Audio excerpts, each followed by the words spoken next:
Hello, Facebook. Hello, YouTube. Hopefully you can see me, hear me. Excuse me. Welcome to our masterclass, both ends of the lead masterclass. So first of all, let's just check in and make sure that people can see and hear me okay. This is the first time that I've been doing this via StreamYard into the group. So it allows me to stream into different places. So it's been streamed into YouTube, been streamed into a couple of Facebook groups. And what you need to do, hi, Di, hi, Henrik, hi, good to see you. Okay, this is lovely. So you can hear me okay. You can see me okay. That's great. If you are in Facebook and you want your name to come up for us, then you need to let StreamYard have permission to do that, because StreamYard will otherwise tell us rather, we'll still see your comments, but we'll see them as Facebook user. And if we see them as Facebook user, obviously we won't know who you are. So we get a lot of Facebook users, and that is great. And you're welcome in either way. So if you want to stay anonymous, that's absolutely fine. But if you do get the option to accept the StreamYard request to use your name, then that makes life really good for us because we get to actually see you. So lovely. We're getting some people in now, and this is great to see. So hi, we've got Di, we've got Henrik. Somebody from South Africa. Who's joining us from South Africa? Thank you for coming. It's great. We've got Casper Talitig Dizzy. Hi. We've got Milton Keynes, Surrey. We've got Joanna and Jane. Okay, Melanie. Hi, everybody. So this is great. And we've got someone from Spain. So yeah, drop in the chat wherever you are, where you're signing in from. So, hi, Billy. Hi, Sky. Hi, Tracy. Yeah, so we've got Somerset, Cheshire, Nashville, USA. Lovely. Scottish borders. I love the Scottish borders. I grew up just south of the Scottish borders, so I'm very fond of that part of the world. Canada, we've got the Netherlands, we've got Colorado, we've got Montreal. This is fantastic. Okay, Nikki. Hi, Nikki. Can't see your name. No, I'm afraid it's showing as Facebook user, but thank you. So if you're not sure about showing your name, whether your name's showing, then if you make a comment, then just pop your name on it if you want to, but don't worry about it. It doesn't matter if you come up as Facebook user, and we can show your comments with that. So that's great. So there's somebody who can't hear it. Is everybody else hearing me okay? Everybody hearing me okay? I think that the sound is okay for most people. So it may be that you just want to go out of this and come back in, and that will actually help. So can't hear me.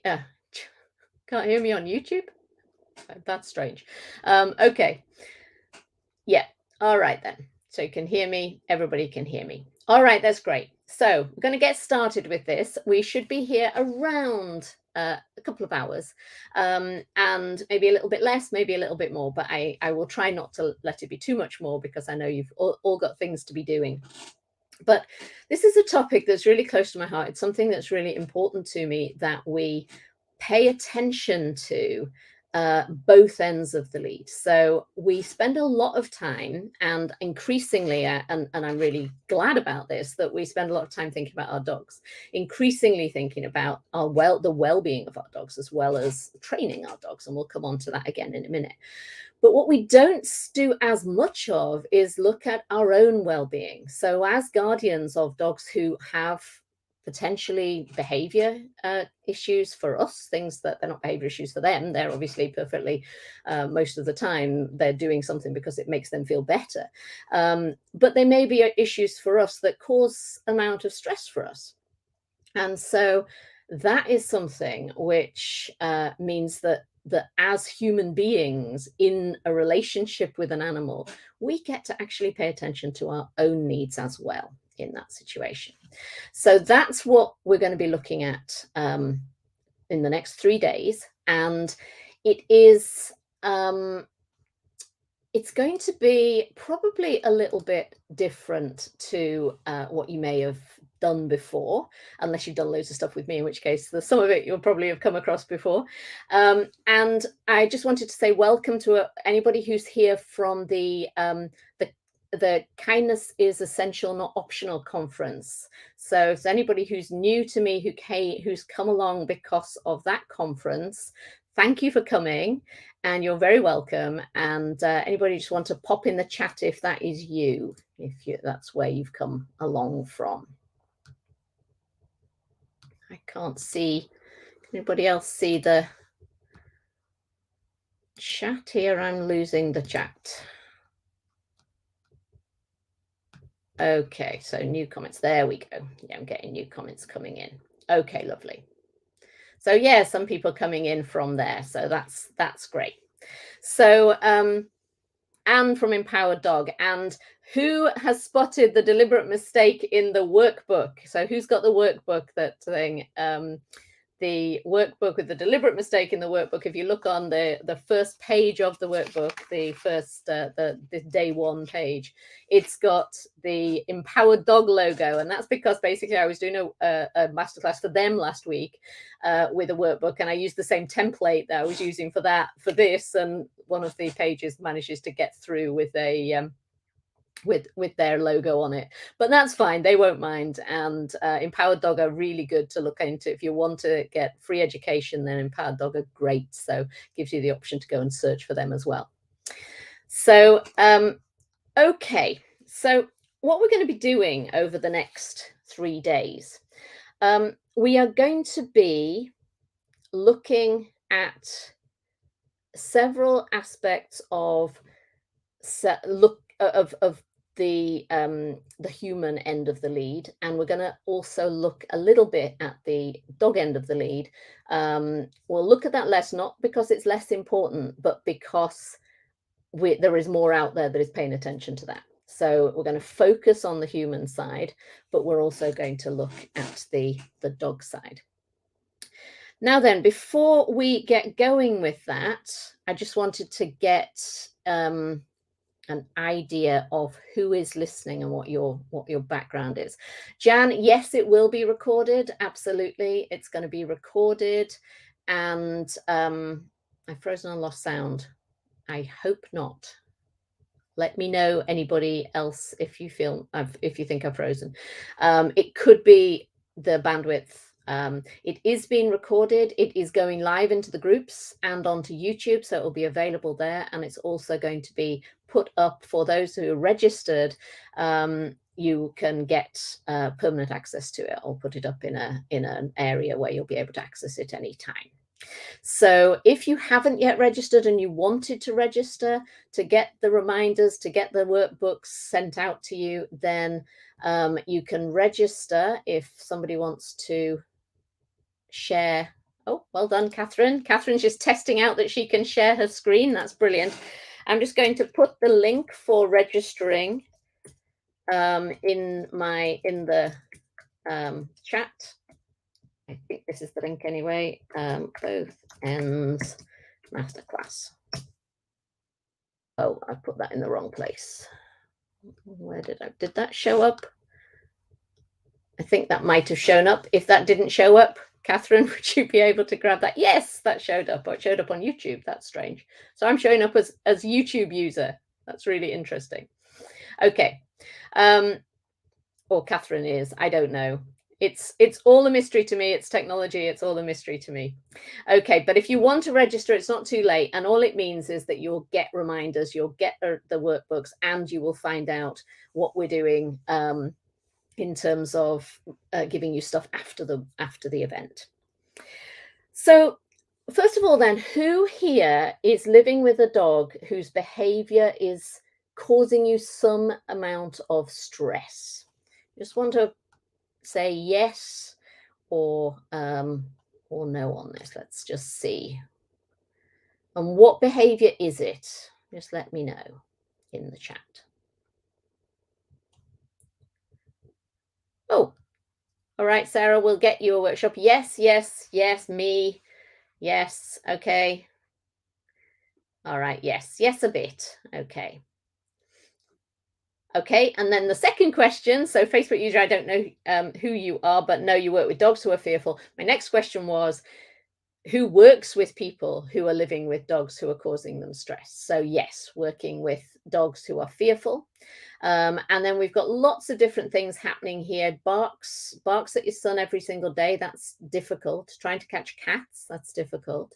Reactivity on walks. Home, we're doing much better. Barking at dogs. Barking at cars. We've got pulling on the lead, lunging, jumping up. Struggle with reactivity after your German Shepherd was attacked at 16 months and 18 months. So lots and lots of different issues. And what they have in common is that they are creating stress for us. Now, that might be stress because we're finding it difficult to handle. It might be stress because the people around us are finding it difficult to handle. If you've got a dog who is barking at your son, then that's likely to be causing some stress with your son. If you've got dogs who are struggling with other people, with neighbors, lockdown dogs, of course, there's a lot of lockdown dogs out at the moment. And all of these things are causing stress for us as the guardian. So even though our focus may be on helping our dogs and we want to help our dogs overcome that, if we are creating, if the problem is creating stress in us right from the get-go, then it's going to be actually very difficult for us to make the progress that we can make, simply because every time we try to do that, we are coming up against our own stress and our own stress levels and our own blocks and our own emotion about it. Because let's face it, it's an emotional business, isn't it? Having a dog who's reactive or who's fearful or who struggles with life, it's a difficult thing to do. It's a difficult thing to live with. I am absolutely 100% empathetic with all of the things that you're saying here. I have had a number of different dogs who have been reactive through my life. I currently have one, Martha, who is in the room with me. She has separation if she's not with me, so she stays with me when I'm doing these things, but she is liable to go off on one if something happens outside. So you may witness it. You may witness it here. So this is real life. She's here in the room with me. If somebody comes to the door or something like that, I will mute simply to save your eardrums, because she goes quite loudly at that. So, but it's about just recognizing that these things are this, we are all dealing with not just a problem that, as we see it with our dog, but also our own feelings about that. And those are important. So why should you pay any attention to anything that I'm telling you? I mean, who am I? Some of you know me well. I know that there are some of you I've been working with here who have been following me for many years, and who I know you and your dogs well. There are others who are brand new, who have come from the Kindness Conference. I love that name, actually. Calling it that is better than calling it the Kino Conference, which I always have to work out which way the E and the I go round. I love calling the Kindness Conference, and Holly's done a brilliant job with that.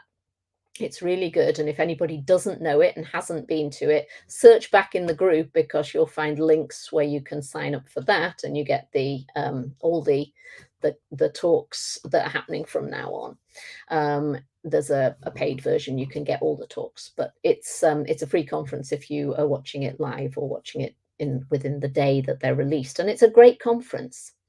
So why, if you've come from there and you may not know very much about me, I have been working with reactive dogs who can react, I prefer to call them, because reactivity isn't part of their nature. It's just something that they do. It's a behavior that they display. And I've been working with those dogs for the best part of 15 years.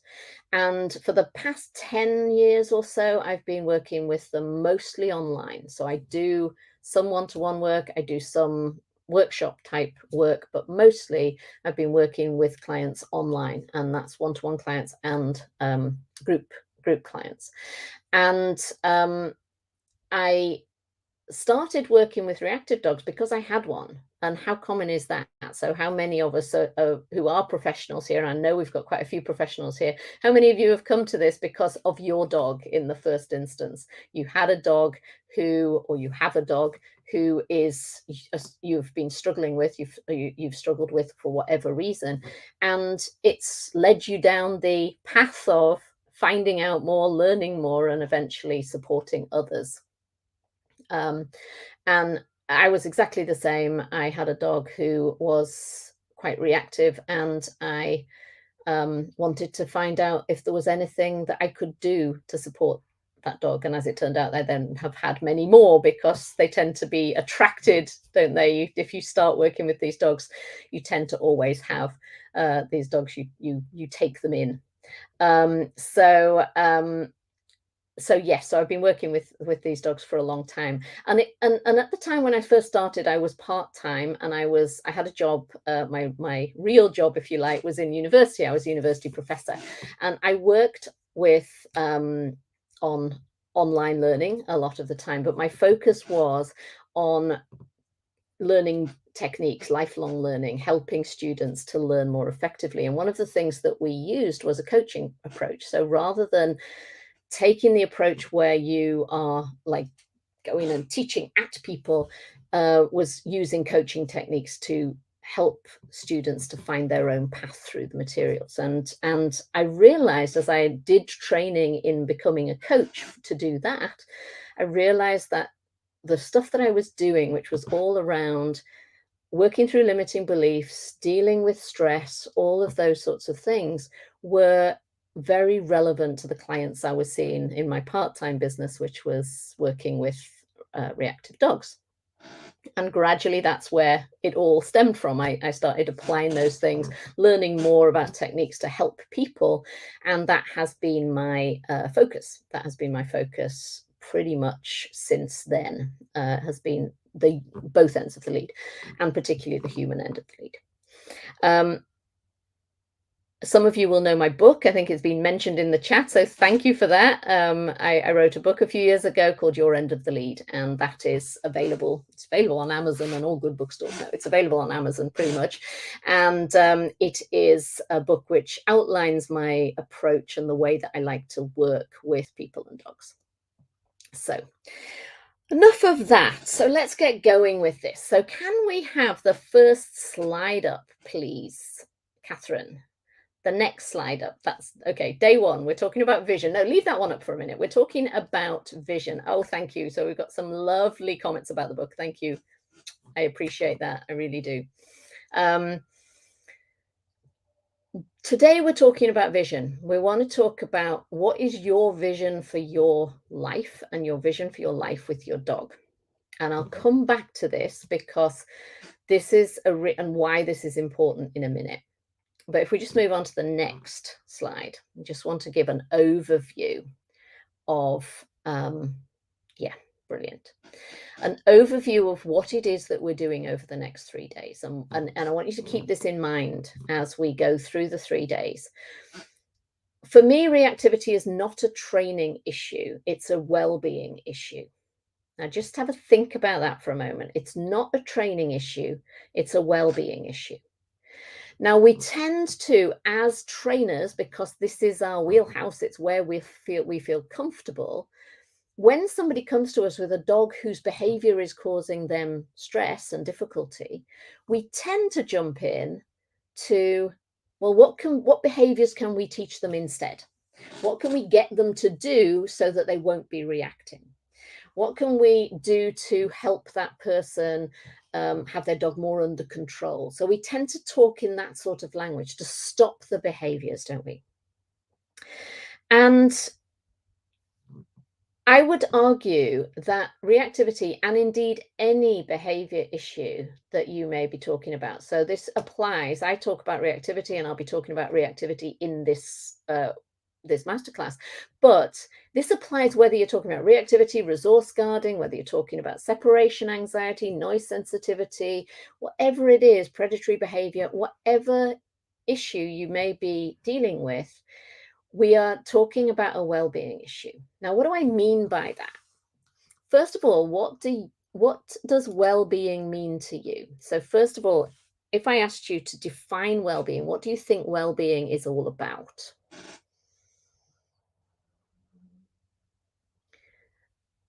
Okay, can we bring up some of the comments that are coming in? Find the key to unlock the door to help our dogs be calmer. That's great. That's great. Yeah, mental and physical health. Lovely. Love that. Anybody else like to hazard a guess or suggest something, what it means to you? If we talk about well-being, self-care, being able to handle any situation with calmness and an appropriate way. Yeah. Okay. Food, water, love. So yeah, that I mean, really, a lot of it, you need those things for sure. Dog comfortable in its own skin, a human comfortable in their own skin as well. Feel safe and happy. Feeling able to face the day, absolutely. And not just able to face the day, but wanting to face it, looking forward to facing the day. Yeah, lovely. Absence of stress and anxiety. So a holistic view of ourselves and our dogs, the entire package. I love that. Yeah, we're looking at everything to do with us and our dogs. Being in balance mentally and physically. This is great. Okay, someone who is thriving. Thriving, not just surviving. We often say that. Thriving, not just surviving. Balance and harmony. Lovely. All right, so when we are looking at well-being, yeah, we are looking at both ends of the lead, well-being for both ends of the lead. So yeah, all these things that are coming up. Thank you. The comments are brilliant. Thank you. And I have to say, you will get more out of this if you participate in the comments and so on. So, and indeed in the workbook, if you've got the workbook downloaded. So I will point you to parts in the workbook as we're going through things that I want you to do little exercises. If you haven't got the workbook, it doesn't matter. The workbook is available, will be available if you register. You'll still be able to get the workbook later, but you can just use a piece of paper and draw things up, draw lists, write lists and scribble down on a piece of paper. So it's fine. We will give you all the questions that we're going to be asking. So for me, there are 4 key areas of well-being, and you've touched on these in your responses to that question. There are 4 key areas. Do you want to put up the next slide, Catherine? I'm loving the responses that are coming in. That's great. And what I would recommend to everybody is go back through the comments in the Facebook group. There's some really, really good comments to come up. Okay, so for me, there are these 4 areas, and I'm looking at it from the point of both human and dog, and in these 4 areas of well-being. So physical well-being, emotional well-being, mental well-being, and social well-being.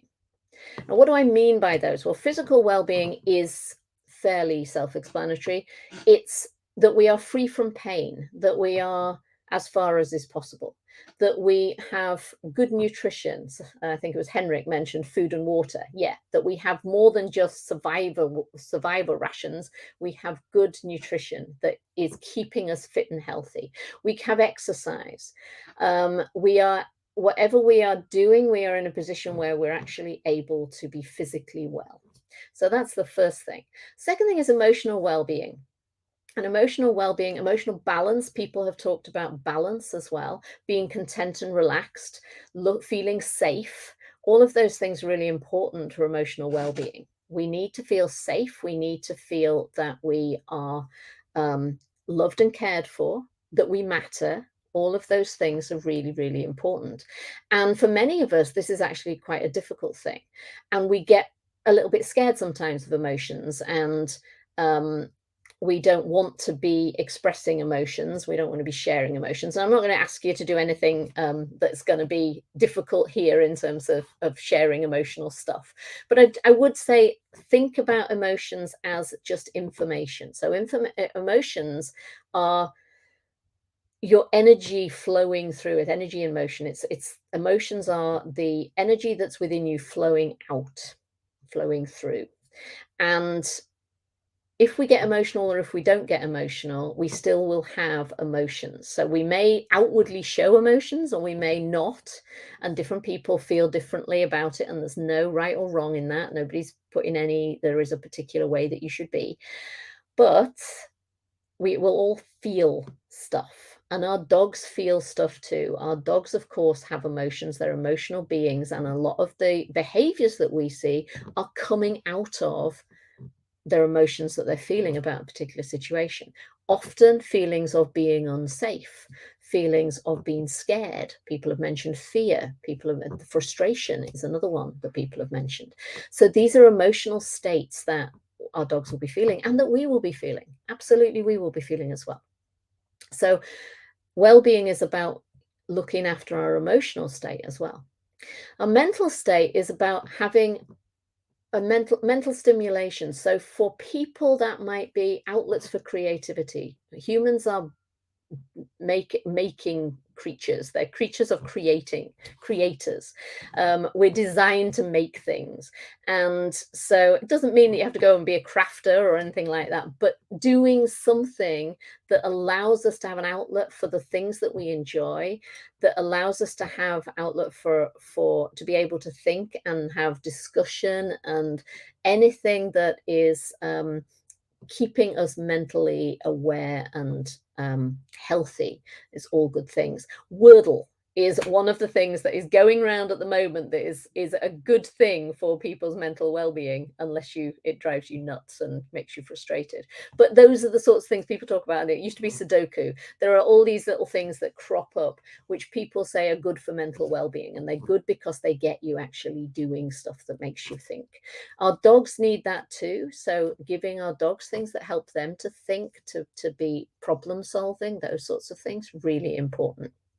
So problem solving is something that is important for us to be able to do.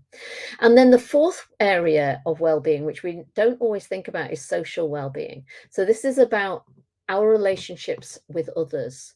And it's about our relationships in families, our relationships with our animals, our relationships with our neighbors, with our friends, with people out there in the world. Humans and dogs are both social beings. That doesn't mean that we want to be friends with everybody. Some of us don't want to be friends with very many people. Some of us want to be friends with everybody that we meet, and we want to go to big parties. We all have different ways in which we would consider, outlets for social well-being, but having social connections. None of us are designed to be islands. We're not designed to be on our own. We're designed to be in connection with others, and those others might be human, might be canine, might be feline, might be horses, equine, might be anything, but we're designed to be in connection with others. So yes, so Melanie says, okay, I've got a couple of questions here. First of all, I'm gonna come back to you, Henrik, in a second. I'm just going to show this. The social life of both of us and our dogs is often limited due to reactivity. So Melanie says that, yes, absolutely. And that is one of the areas where our dog's reactivity can create a lack of well-being or reduce our own well-being, is isolation. Absolutely, 100%. And that's something we'll be talking about in terms of just looking at, well, when we're talking about our well-being, we're not saying we're not going to do anything about the dog's reactivity. What we're saying is that in order to do stuff about the dog's reactivity, we need to address these things first, because when we address these things, we're able to actually make much more progress. So isolation is a huge issue relating to reactivity. There are things we can do about it, and part of that is in our expectations and our the way that we put pressure on ourselves, and we will talk about that. But it's a really it's a really important thing. So Henrik, is it worse to not show your emotions for your dog than to show them? I actually think it's pretty much impossible for us not to show our emotions to our dog. We may hold them in. So if we are feeling emotional, if we are angry, say, frustrated, we may hold ourselves back, and so we're not yelling at our dog, and that's a good thing. So of course that is a good thing that we're not doing that. But our dog is still going to feel it. Our dogs are very, very, very sensitive to our mood. And part of the reason why it's so important that we actually look at human and canine well-being in the context of reactivity is because each of us is influencing the other. So our dog's behavior and how well they are is influencing our well-being, and our well-being, so the level of stress that we have, how we're feeling, is influencing our dog. And we can't get away from that any more than we can get away from the fact that our relationships with the people who are closest to us in our life affect how we are. So, if your partner or your child or your parent or your best friend is angry or sad or fearful of something, that will affect you, won't it? You will feel that. And it's no different for us and our dog. Our dog is going to feel it just as we feel when they are. So we don't actually need to, it's actually very difficult to hide our emotions from our dogs. Yeah, Katerina says they can smell our emotions. Yes, our emotions are releasing they're releasing hormones all the time. They're changing the actual smell that we are putting out, the hormones that we're putting out, and our dogs are picking up that information through their nose, which is so good. They're also picking up how we are feeling from our body language. So your dog is reading your body language all the time. Now, what's important here is that we do not beat ourselves up over this. So I see a few people saying this is the thing that is really upsetting me because my dog is feeling this. My cycle of guilt, stressed and embarrassed, and then guilty because I know he picks that up. Yeah, and I hear you, and we've all been there. Absolutely. I think there'll be a lot of absolutelys in the group today with that, because yes, absolutely, we are going to feel those things.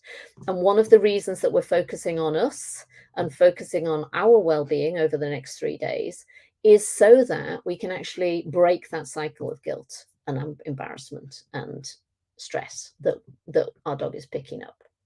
Border collie goes into meltdown if you have an argument. My border, no, not border collie. I used to have a smooth collie. I've lost him now, but he cured me of road rage. Because I realized one day, I looked in the mirror. I didn't have road rage in the sense of leaping out of the car and beating people up or anything. But I used to get really stressed when I was driving. And so I'd be driving along and somebody would cut me up and I'd be, oh yeah, the sort of thing that I would be saying. And I would just be getting stressed about it. And I wouldn't be saying that I wouldn't be directing any of that at my dog. My dog would be in the boot. But one day I looked in the mirror and I hadn't even said anything, but I was kind of tensed up because somebody did something. And my dog was kind of like this. And I just thought, I've got to stop this. I've got to stop this because he cannot deal with, even though it's not directed anything to do with him, he can't deal with it. And so I basically worked on my own reframing of what was going on in that situation. And he was fine. He settled. He was able to enjoy car journeys. So I think it is something, and we have choices. We're going to talk about that on Thursday. We have choices about how we respond to situations. So we often feel that we're driven by our emotions, but we're not. We're able to actually make choices about things. Doesn't mean that those are easy choices. Doesn't mean it's that we don't sometimes lose it, because we all do. And this is not about anybody beating themselves up because they're not doing it right at all. But we will look at how we can make choices about the way that we approach things in the world, because yes, absolutely, our dogs are experiencing and are feeling stuff that we are putting out there, even when it's got nothing to do with them and we're not directing it at them in any way. Okay, so yes, we've got people's dogs leaving the room, people's dogs hiding. Yeah. And yeah, we feel horrible about it, but it doesn't mean that it doesn't help if we beat ourselves up about it. If we feel horrible about something, if we're struggling about something, then we can look at that and say, well, what can I do to shift that for them so that my emotional state changes, so that I'm actually able to help them more. So we're going to be looking at all of this over the next couple of days. So do not panic. It will, even if you're feeling that that's the case, that this is the issue, these are the issues, these are the things we're going to be actually addressing. We're going to be looking at ways that we can really shift our own thinking. And this is why it is so important, because it is affecting our dog. So often when I start talking about these sorts of things, people are saying, well, this is all very well, but just tell me how to train my dog. But actually, it's because of these things that it's very difficult to train our dog if we are in that state where we're full of anxiety and so on. So in your workbook, if you have your workbook, you'll find 2 pages where one is talking about the 4 areas of well-being for you and for your dog. And just not necessarily right now, but just have a think about, in terms of these 4 areas, the physical, emotional, mental, and social areas, just have a think about any areas for you that may require some attention. Okay. And any areas for your dog that may require some attention. So we're going to come back to this tomorrow. We're going to look at this in more detail tomorrow. So don't worry about getting it all sorted now, but just start thinking about it. What are the things that are coming up for you that may be issues? So if I was doing this, I would be saying, okay, physically, I get a lot of back pain. So is there something I can do to make myself feel more physically well? And I might look at things that I could do there. I might look at, I want to do something that is, I spend a lot of time working, so I need to get my work-life balance better so that I can be more creative, that type of thing. I may be looking at dealing with some limiting beliefs that I have about how well I can handle my dog, or whether I'm good enough to actually help them. So there's all those sorts of things. We're going to come back to all of this, but just note down anything that comes up for you. Everything, Claire says. Yeah, you and me both, Claire. Yeah. And then do the same for your dog. So has your dog got any physical issues? Is there anything that might be coming up for them? Is there anything coming up for your dog in terms of, do they have particular emotional responses to things? Are you noticing things? And is there anything that you can do to reduce those things? Is there anything that you can do? Do they need mental stimulation? Do they need to have an outlet for instinctive behaviors that you may be able to provide? Is there any social needs that they have? And that might not be with other dogs. So, some of us will have dogs who don't want to have anything to do with other dogs. Some may have dogs who just want to be friends with their one friend. Some have dogs who actually want to be sociable, but don't know how. So there's a whole lot of stuff that, so everything sounds about right. Yeah, and this is the great thing about getting together in a session like this, is that you see that you're not on your own. So no matter how you're feeling about this, you are not on your own for this. Needed a whole page on emotional well-being for both of us. Yeah. And we will be talking particularly about emotional well-being tomorrow. So that is the one, physical and emotional well-being tomorrow. Thursday, we'll look a bit more about mental well-being and social well-being. So we're going to be looking at those. But today, we're going to look at vision. And the reason that we're going to look at vision, so that what I've just talked about there is really the context of the whole 3 days. So keep that in mind over the whole 3 days. We are looking at well-being, because well-being is the thing that is fundamental to shifting any behavior issue that you're talking about. Reactivity is not a training issue. Training comes into it, of course, but training is a secondary factor. What we want to be doing is addressing well-being for the dog, for the human. And when we do that, if we pay a lot of attention to that, then it actually makes the training, when the training does come in, makes it much easier.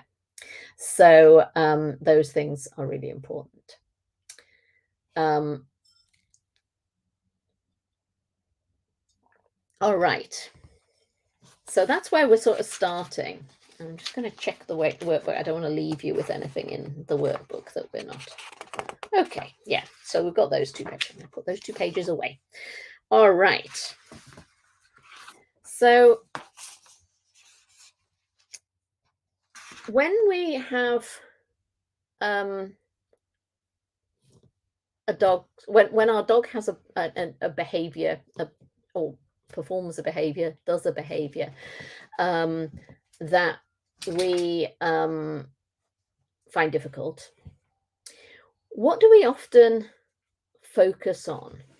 This might be, if you're a professional, this might be your clients will come to you with saying things. It might be the way that you feel, if we're absolutely honest. So Catherine, could you put the next slide up?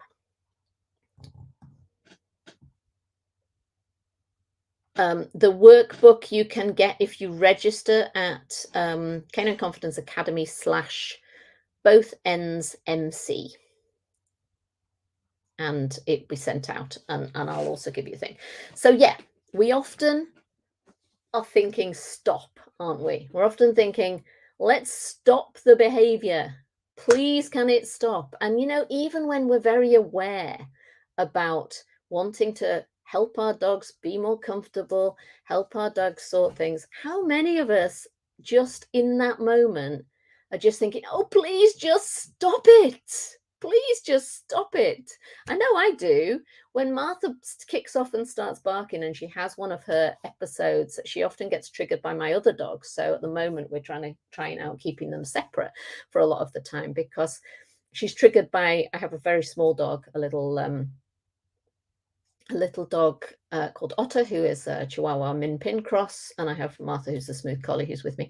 And Otter rushes about and does stuff, and Martha's a collie, and she spends her entire time on high alert trying to keep her under control, and that is really difficult for her. So we're trying a separation thing to see if that works, and it does make her a lot calmer. But I absolutely feel that sometimes when she kicks off and I can't shut her up, and she just is she's got in a tiz, what I would call getting in a tiz. She's got herself into a state. I just want it to stop. I absolutely want it to stop. And that is human. Yeah, that is human. So we're all in that position. So yeah, we're trying to get on with other things, and our dog is kicking off at something. We're going for a nice walk, and our dog starts dragging us around and shouting at a dog across the street, and it's embarrassing and it's difficult. And of course, we just want it to stop. Of course we do. And sometimes we can be, yeah, after 2 years, really want it to stop. Yeah, absolutely. And there's nothing wrong with this. Okay, so we often beat ourselves up about this as well, because as we start to understand that there's a lot going on for our dog, and that our dog is an emotional being, and our dog is struggling. So there's a lot of things go around, aren't they? A dog is that a reactive dog is not a problem. A reactive dog has a problem, that they have a problem with what's going on. They're struggling with the world. They're sensitive to their environment, whatever way we want to describe it. We can feel sometimes that, we give ourselves something else to beat ourselves up with. Yeah, because sometimes we're human enough to actually just want the whole thing to stop. And sometimes even we get frustrated, we might get angry, we might lose our rag. And when we are force free, when we live by a principle that we don't use coercion to make our dogs do things, as I said in the conference, I was asked, well, why is force free important to you? And my response to that was, because I have a relationship with my dog, and I don't believe that healthy relationships can be built on coercion. So if you force somebody to do something, if you are making them do it because they're frightened or because they're fearful, or that's the same as frightened, if they're in pain, or if they're going to be in pain, the threat of pain, then that is that is not the basis of a healthy relationship. And I want to have a healthy relationship with my dogs. So um, for using force is not in keeping with that. That does not mean I don't get angry sometimes. It doesn't mean I don't get frustrated. It doesn't mean I don't feel it. It doesn't mean that I'm a bad person because sometimes I get frustrated with my dog. Sometimes I find the behavior difficult. So we get to give ourselves a little bit of grace and be kind to ourselves as well as to our dog. So that was a big theme. It's been a big theme of the conference, the kindness conference so far. It's been a great theme of that. And it absolutely gets to be the theme of our life, that kindness goes both ways. It goes to the human as well as the dog. And so we get to give ourselves a little bit of leeway, a little bit of slack. Now, that doesn't mean that we go off and say, oh, it's okay that I'm shouting at my dog. Of course, we don't want to be doing that any more than we want to be shouting at our partner or our children. But we also accept that sometimes we do. And we look to allow ourselves a little bit of grace on that. Okay, so rather than thinking about stopping behaviors, I know that that's our natural bent sometimes, is just to want it all to stop. What I would like to invite you to do is to think in terms of your vision, to think in terms of what it is I want to create in this situation. Okay, so we'll pop the next slide up, Catherine. So we're just wanting to create something for ourselves and our dogs. What does that look like? So when we're thinking about stopping something, our focus and our mind and everything in ourselves is focusing on the problem, isn't it? It's focusing on the problem. And there's a thing about our psyche, there's something about our psychology, the way that we work, is that we actually, what we focus on is what our brain prioritizes. That's the way our brain works. So when we focus on the problem, our brain thinks, well, the most important thing is that you're having a problem, and it becomes bigger and bigger and bigger. When we focus on what do we want to create in this situation, what is our vision for our life with our dog, then our brain starts to look into, okay, well, what might that look like? Starts to get into creative mode, starts to think about, well, what is it that we could actually do with this? And that is massively different. What that creates for us is very different. So what we're going to do for the rest of this session is look at vision and look at what that means, how we can actually come up with our vision for how we want our life with our dog to look. And it will be different for all of us. Okay, so it will be different for all of us. And we obviously also need to take account of what life would look like for our dog if they were able to express a vision. And who knows whether dogs have vision or not, but if they were, we can certainly imagine into that situation. So what we are going to do is we're going to go through some exercises where we're just going to think through the what our vision will be for our dog. Okay. So when we think about vision, so the first thing about vision is, well, what is vision anyway? And sometimes we think about vision as something kind of a bit, there's a screen. Yeah. Do you want to put that up? That one? Yeah. We think of it like this. It's the kind of, you can imagine the Hallelujah chorus going off in the background and all that kind of massive, ta-da! It's kind of like this. Lots of out there clouds. This was actually when I did a search on Canva for vision, this is what came up, was pictures like this, lots of them. We tend to think of it in those terms. It's sort of that out there. It's the big thing that drives everything, and that's what it is. Effectively, it is the thing that you are looking towards in the future that is driving everything else. But what does it actually mean? So we have the next slide. The reason Catherine's doing the slides is that if I did the slides, they would take over my entire screen and I wouldn't be able to see what was going on. So Catherine's doing the slides because she has 2 screens. She's very lucky. Okay, so vision is seeing beyond what is in front of you to imagine a future that does not yet exist. Seeing beyond what is in front of you to imagine a future that does not yet exist. I visualize myself and my dog in that slide. I love that. Yeah, me too. Just out there in the middle of nowhere, in having peace and harmony. Vision, adventure, fun, companionship, activity, friendship. Lovely. Great start to vision. So you're getting started with that, and that is great because what we want is to be clear about what our vision is. Seeing the future that is that a future that does not yet exist, being able to imagine our way into that, seeing beyond where we are now, and being able to imagine getting there. A vision for both me and my dog to be happy, relaxed, calm, relaxed, enjoying every day, whatever we are and whatever we're doing. I hate seeing my dog stressed. Yeah, absolutely. So we've got loads of visions coming in, and this is great. So we probably can finish early because you've pretty much done the exercises. So that's really cool. But I think what we're going to do is actually work through. So great question. Is this the same as a goal? So Joanna says, is this the same as a goal?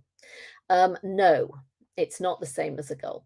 A goal is something quite precise and specific that you can measure and you can, so it might be a step towards a vision, but the vision is the overall view that you want to actually realize at the end of it all. So you might build up towards your vision through meeting a number of goals. So your goals might be, a goal might be that my dog can relax in the car for half an hour. That's a measurable goal. A vision would be that me and my dog can go adventuring in a camper van. That would be a vision. Yeah. One might be required for the other to come to fruition, but they're not the same. Okay. So what I want you to start with, so you're all jumping ahead, and I love that. I love the enthusiasm. It's brilliant. What I'd like you to do to start with is to just write down words that describe your life with your dog right now. So how do you view your life with your dog right now?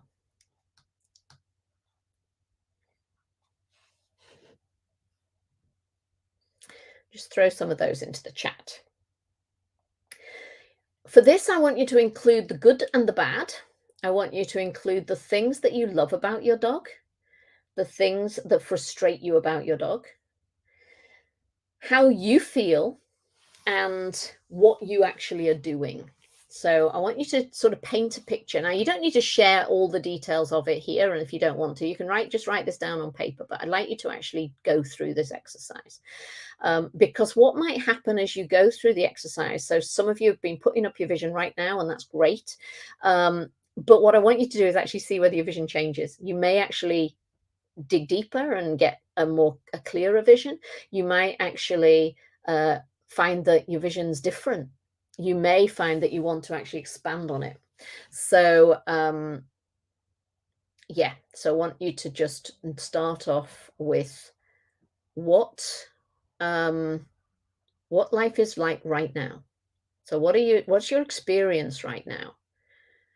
Boring due to physical limitations. Okay. Stressful, worrying, tiring. Tense one on a walk. I'm seeing a few. Contented and fun, but trapped and isolated. Okay, so we've got some good and some bad. So you've got fun, happy, confident, but with challenges due to a 12-year-old and a 7-month-old. Yeah. Anxious and constantly on guard for other dogs, frustrated. Okay. Emotional roller coaster, more ups than downs, learning to relax. That's lovely. So learning to relax, and it is a journey. It's we're learning that as much as we're learning about stuff. We're learning the processes. We're practicing. It's a practice. It's a practice. So relaxing, being calm, all of those things are a practice. So that's great. Okay. So before we start thinking about where we want to be, And I know I set you up by saying, we're going to talk about vision, and everybody going, yeah, my vision is this. And I love the fact that you're already thinking in those terms. But let's think about where we are now, simply because I think it's important that we actually are recognizing what's going on for us right now, and then what it is that we're wanting to shift to. So what is changing about that? What are the things that matter? Because they're going to inform our vision. So another question, what is your greatest fear? What is your greatest fear relating to your dog? What are you frightened of? What's the worst thing that you could imagine happening?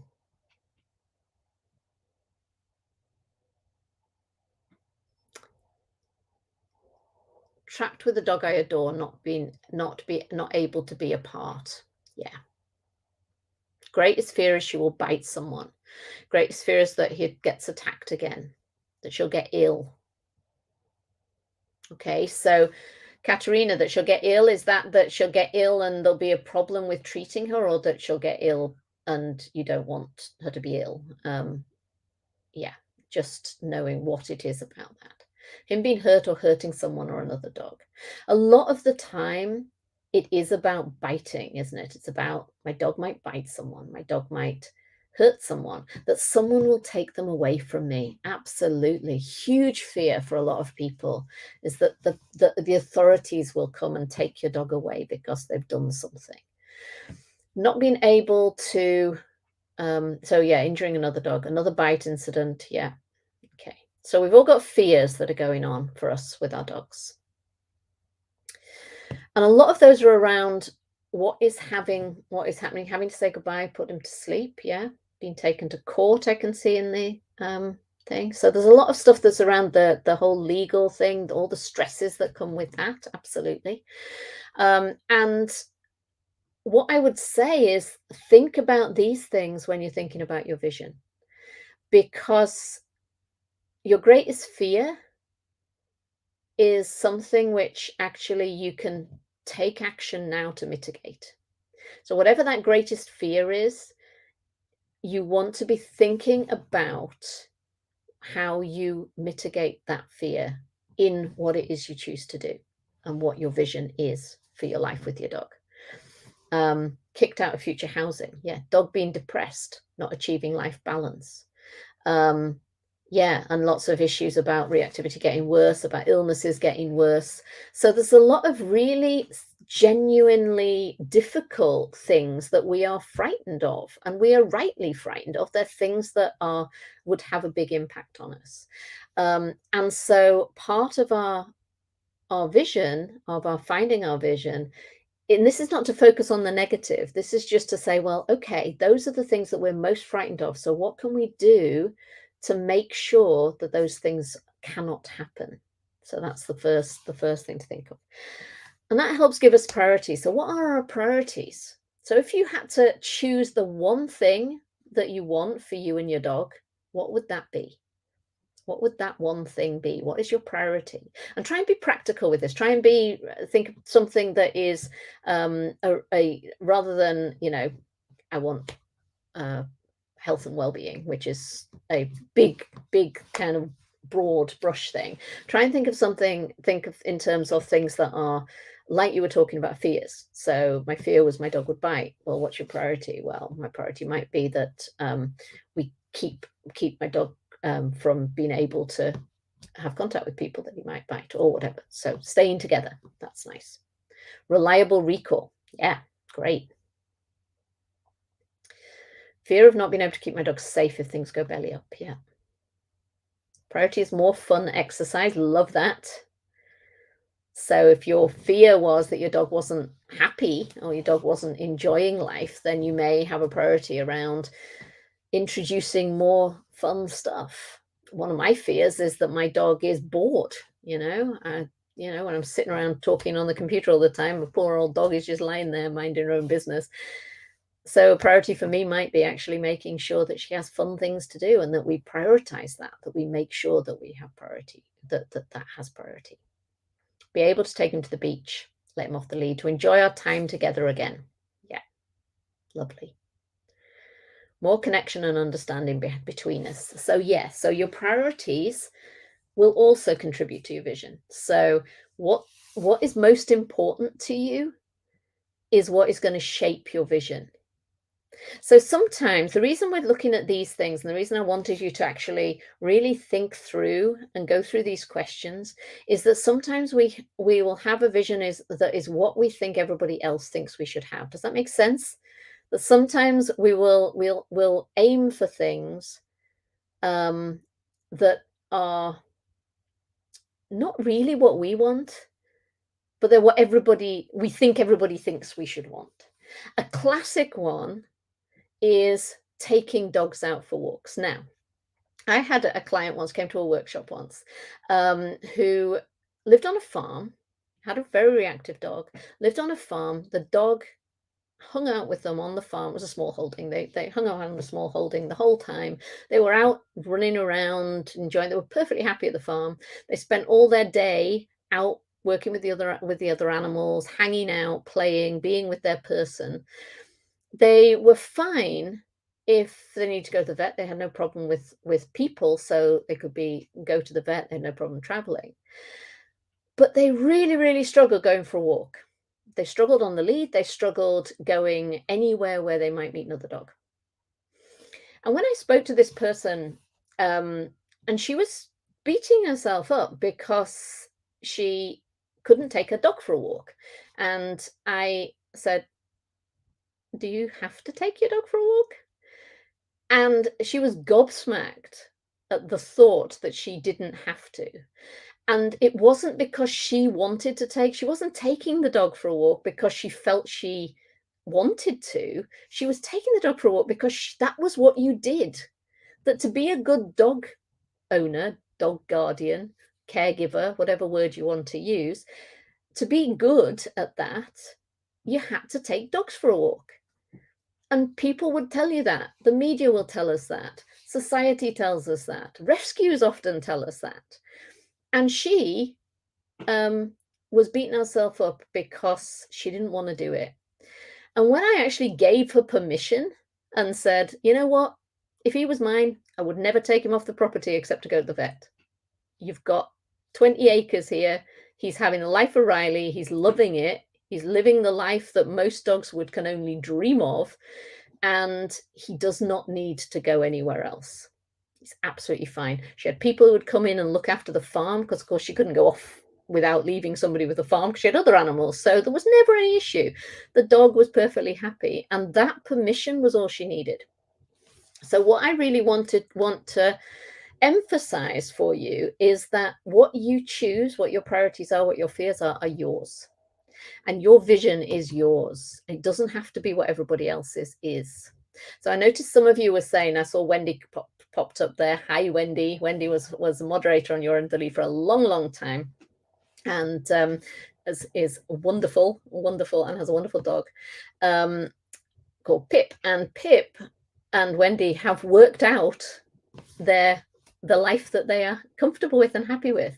And it doesn't mean that he is not reactive in certain situations, but it does mean that they can be perfectly happy and comfortable and enjoy life.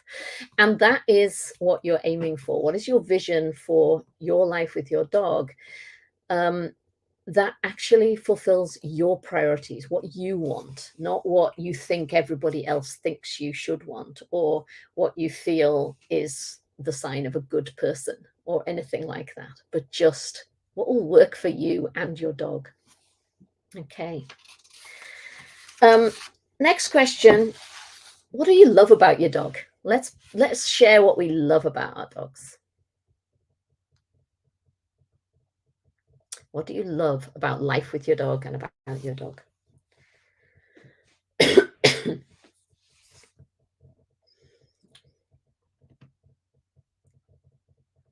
Let's see what we've got.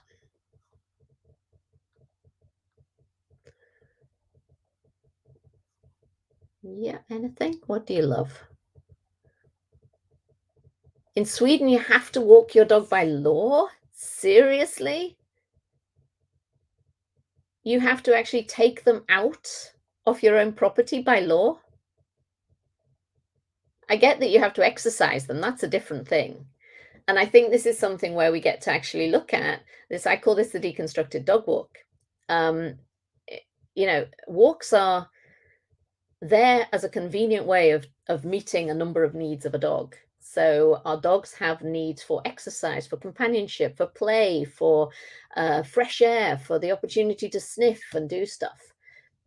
Of course, we are not saying we shut them in a house forevermore and they never go and see it and do anything. That's not what this is about. But what is important is meeting those needs. It's not how you meet those needs. So if you can meet those needs on your own property, then taking them out seems to be totally unnecessary. So I'm interested to know whether Sweden you have to actually take them out, or whether if you've got enough space you can exercise them at home, or even if you've got enough space, or you've got a dog who's an older dog, perhaps doesn't need a lot of exercise.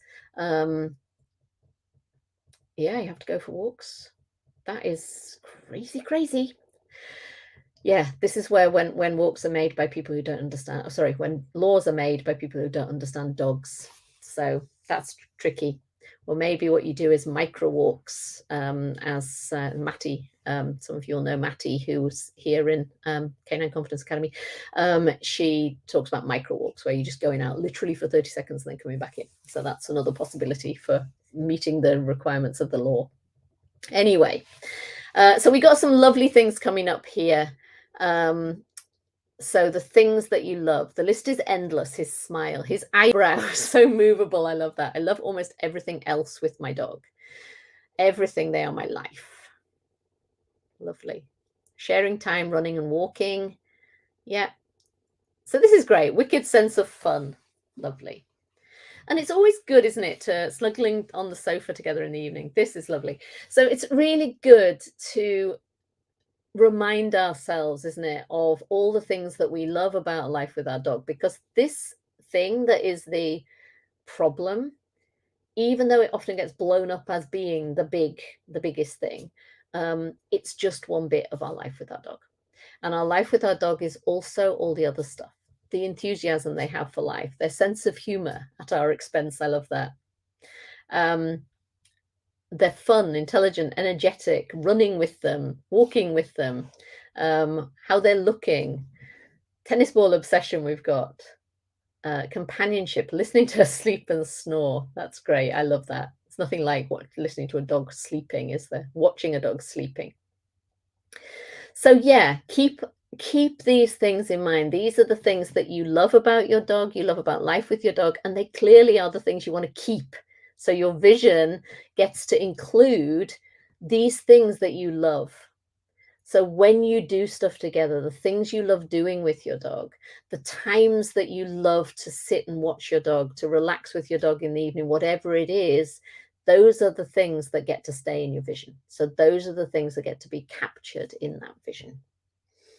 And then there'll be things that you also want to change about your life with your dog. And for a lot of us, that would be, I don't want my dog to bark as much, or I want my dog to be calmer, or I want my dog to be more relaxed, or I want my dog not to be as scared of the world.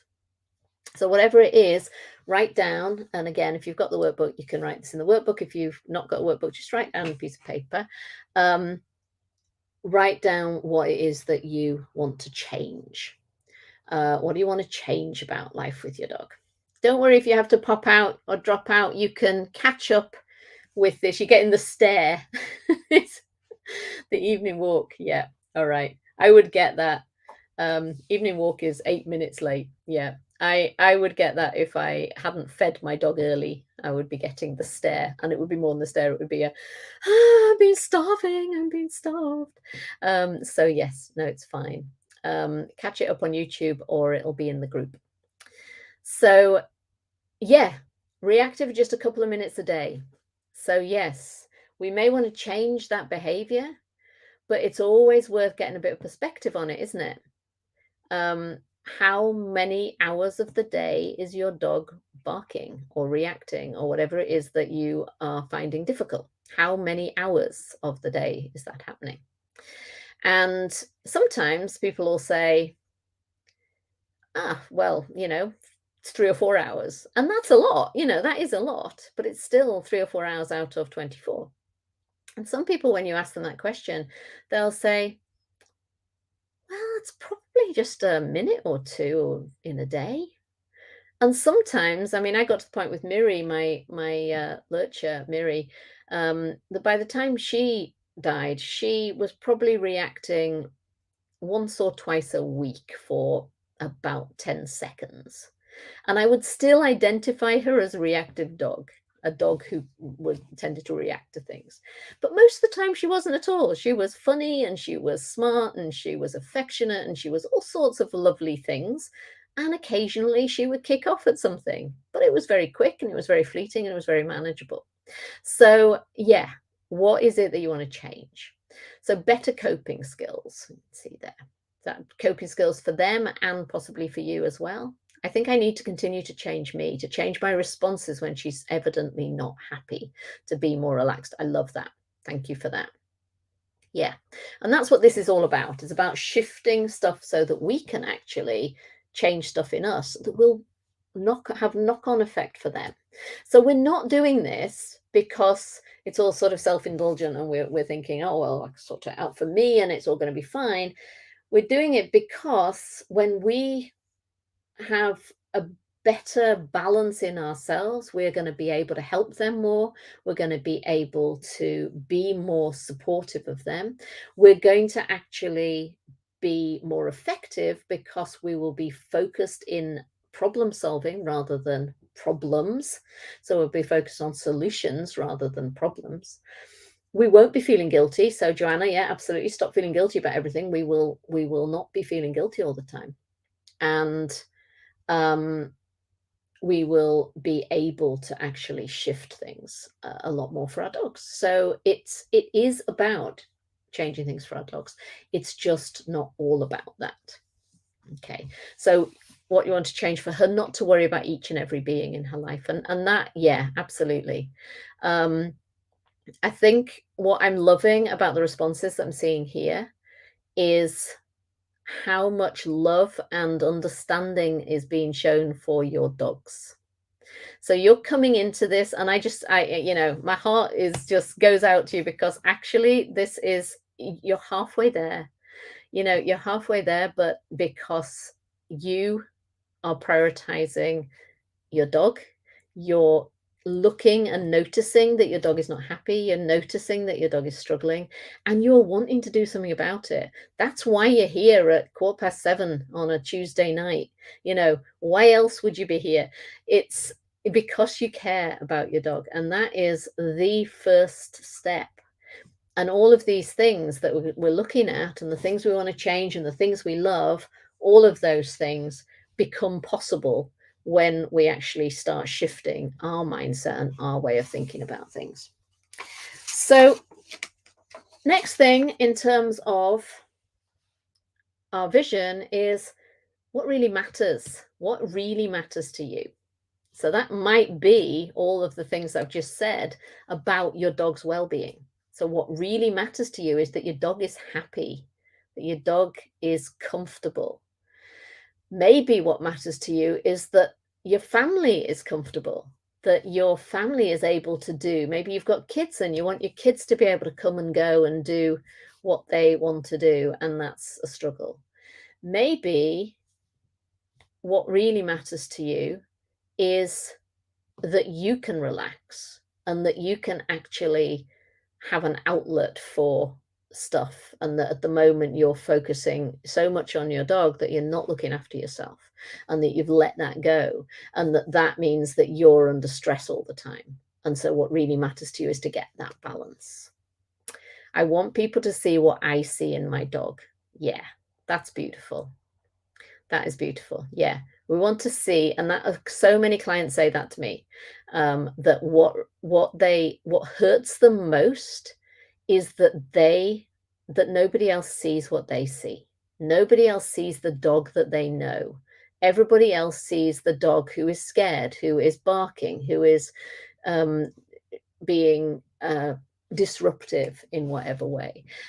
And they just see this difficult dog, and you see the dog that you know and love, and nobody else has seen that. And that really hurts. It's really difficult.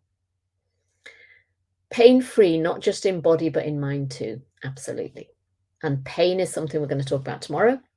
The physical well-being, really, really important. And we need to pay attention to our physical well-being as well as our dog's physical well-being. So we'll be looking at that tomorrow. Yeah, so me and my dog stay together. Yeah, so there's lots of really great things that are coming up that really matter. So think about what it is that really matters to you. What is the most important thing to you? And it will be different, as we're seeing here. It will be different. I seem to have, oh no, I've come back. I froze for myself. So I don't know whether I froze for everybody else, but I froze for myself. That was slightly scary. I'm on a pretty good connection here, so I don't know why that was. But anyway, I'm doing all I can that I learn to help Tara and do better as I learn new ways to help her. Yeah, it matters that I'm doing all I can. And I think that is lovely, that to know that the thing that is important is that you are doing the best you can. You've looked at all of the things and you know that you've actually taken the steps that are needed. So that is brilliant. Fabulous. And then the another thing that we might want to look at is, what do we want more of in our life? So what do we want more of in our life? And what do we want less of in our life? And we might say, well, what I want more of is quiet, and what I want less of is barking. Or what I want more of is adventure, and what I want less of is feeling that I can't leave the house because everything's too difficult. So thinking about what you want more of. Oh, and I haven't put the more in. That's really important in that sentence. And I haven't put it in that banner. So that should say, what do you want more of in your life? We might be able to just change that banner. I think Catherine's just about to change that. Or Sonia, somebody. I've got Sonia and Catherine in the background are working away like Trojans. So we'll bring them on in a minute and to thank them. So like more time. What do you want more of in your life? Time. Wouldn't we all like more time? I certainly feel like that. It's been a crazy, crazy couple of weeks and I just want more time. But also more peace. Love that as well, Jean. Yeah, want more peace. Want more dogs. Glutton for punishment. You want more dogs. A four-legged friend for my dog. Yeah, like to be able to hang out with other owners. Freedom. Lovely. To win the lottery so I don't have to work and being able to enable the dream. Lovely. More love in your life. Yeah. I want to be able to hang out with other dog owners. And all of these things are great. And this is all feeding into your vision. So these are the things that your vision wants to facilitate for you, that this is what you're aiming for. So thinking about all of these things and where you are coming with your vision. So it might be that your vision is exactly what you initially said, or it might be that you've actually fleshed it out and thought more about it. But we're going to go back to that first. So the first thing that we were looking at was, what is your life like now? So that was the first thing we looked at. I like that. I'd like to just be able to walk past people and dogs. That is great. And the reason I think that's great is because that is a really realistic kind of like, I'm not wanting it all. I'm not wanting my dog to become a social butterfly. I just want to be able to walk down the street and not have trouble if I do that. So yeah, love that. Absolutely love that.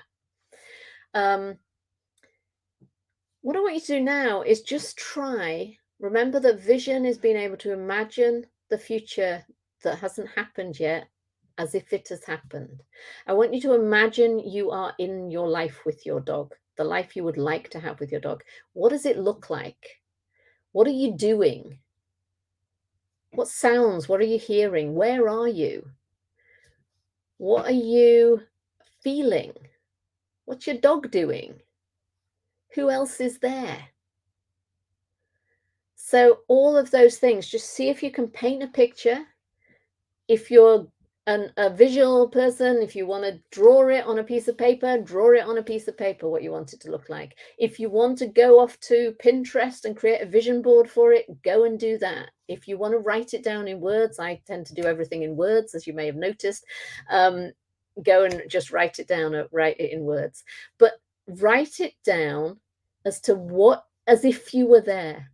Create it as if you were there. This is what I am wanting. This is what I want for me. This is what I want for my dog. Okay. Now, all of this, and people tend to get, I wasn't expecting to cry. Sorry, Grace, Sky, I can never guarantee that people don't cry. I can't even guarantee I won't cry. I tend to cry in almost everything I do these days, and it's good. Crying is just means things are important, and that's that's a good thing. Okay, so running on the trails together, going for a pub meal with him lying calmly under the table. Oh, that is beautiful. That is a beautiful vision. A good cry. Good, good, good. Yeah. So imagine it, be there, put yourself into that, make it real, because vision will become, remember what I said right at the beginning, that your brain will prioritize what you focus on. So if you can create a really strong vision of what it is you want, and when I say vision, I ought to say this because actually this applies to me. There is a thing called aphantasia, I think it's called, something like that. You can look it up, which basically means that you can't visualize. So you can't, people talk about seeing something in their mind's eye, don't they? And they talk about, I mean, I remember my mum once saying, you know, that she saw things as if they were like a movie. It was like she was actually watching a movie. So when she imagined something, when she dreamt, when she imagined something, it would be like there would be a movie and Technicolor in front of her. And I was kind of going, oh my God, I don't do that. I can't do that. You know, the most I managed to get is a few sort of colors and a narrative. That's the most I get. So I have this thing, which is actually, I discovered a couple of years ago, is actually a thing, which is you don't have the ability to visualize. You can't actually create images of things that aren't actually there. And that's okay, because you don't have to do it visually. So you can have a vision which you describe in words. That's what I would do. I would have a narrative about it. I would be able to say, this is what I want, and I would be able to write it down and maybe write about it.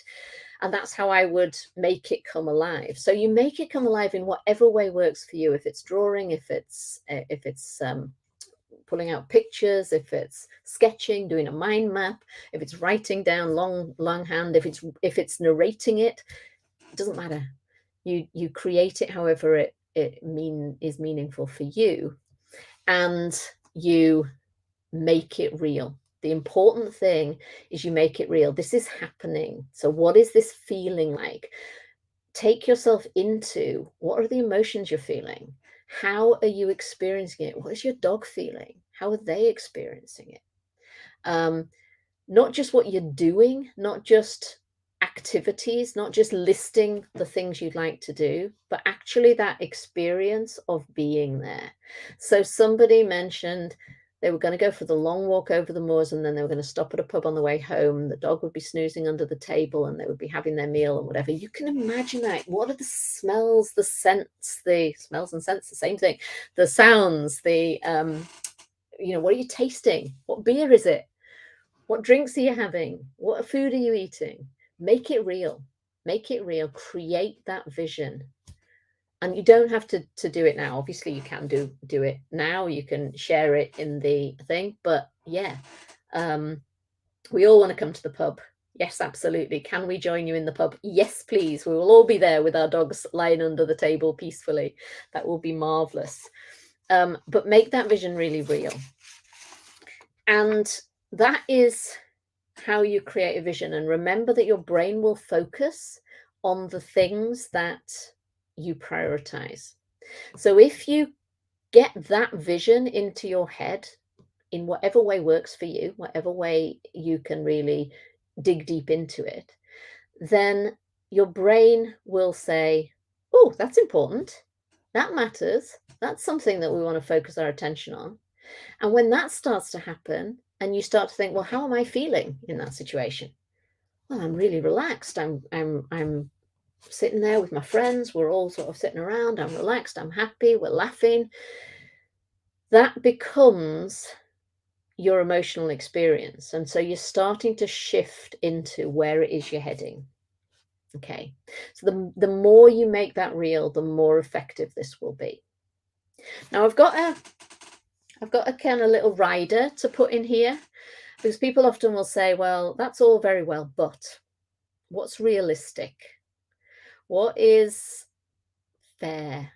And I think those are two different things. So what is realistic is about what do we believe is possible. Now, there's what's realistic in terms of, can this be achieved? Well, some form of it can be achieved, but it may not look exactly like you are intending it. But what I would ask you to do, and this is the last question here in the vision quest, if you like, is there anything in that vision that your dog would not choose if they had a vision for their life? So would your dog also want all of this? So sometimes the things that we are envisaging, the things that we really want, actually the dog that we have would struggle with that in any context. This is kind of like, if you've got somebody, or if you are the somebody who is really quite introverted and shy, and your parents wanted you to be on the stage, yeah, their vision for you may not have been compatible with your vision for you. Now, it's possible that somebody who's introverted and shy can become world leading actor, and that happens. There are many of them, and there are lots of people who have felt that, but it may not be what you would choose, and there may be something else that you would choose.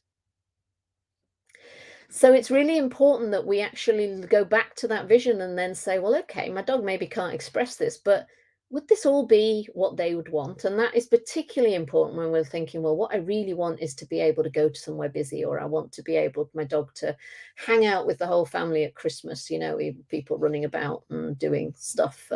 Or I want my dog to be able to, the pub might be an example. I want my dog to go to the pub. Would your dog choose to go to the pub?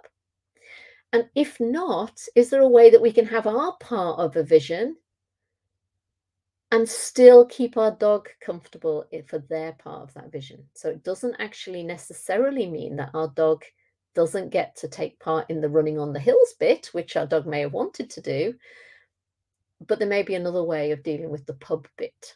So it's thinking our way around that. Yeah.